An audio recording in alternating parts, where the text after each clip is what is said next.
Et Georges de Lasselle, il est invité par Étienne Masson à venir séjourner un été à l'île de Bas.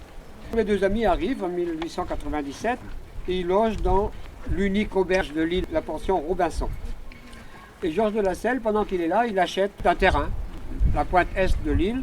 C'est une lande avec un dolmen christianisé. Dans un premier temps, de Lasselle se fait construire une petite maison. Il procède à des échanges de parcelles pour essayer de se faire un domaine un peu homogène, on va dire.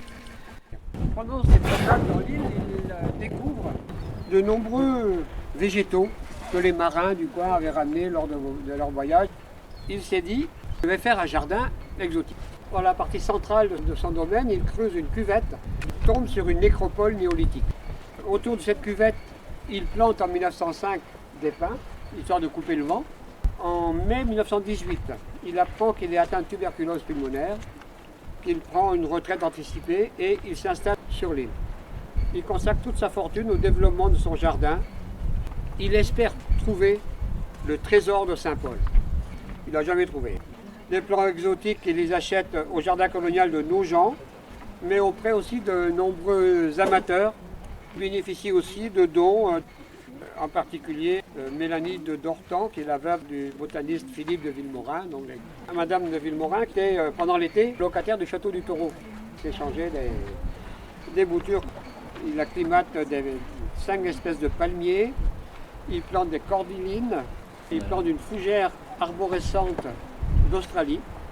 Les eucalyptus prospèrent, les agaves, il est reconnu par le Jardin des plantes de Rennes en 1927 comme botaniste. En 1937, il vend son jardin à M. Nast, qui va se montrer un digne successeur de Lasselle. Il agrandit le domaine, il plante une forêt de cyprès. Durant l'occupation, Georges de Lasselle décède dans la maison au bourg de l'île. Et l'île de Bas est encerclée de barbelés. En 1956, un hiver rude met à mal ce qui persiste de la collection botanique et la propriété est vendue l'année suivante. En 1957, le comité d'établissement de l'aérospatiale de Châtillon, en banlieue parisienne, se porte acquéreur pour construire une colonie de vacances qui existe encore, qui est Rêve de mer maintenant. Le jardin est complètement délaissé. En 1986, il n'y a plus que 49 plants qui survivent. L'association de loisirs populaires des rives de l'Élande, des Monarets de l'île de Bas recrée le jardin colonial. C'est toujours l'association qui gère actuellement le jardin.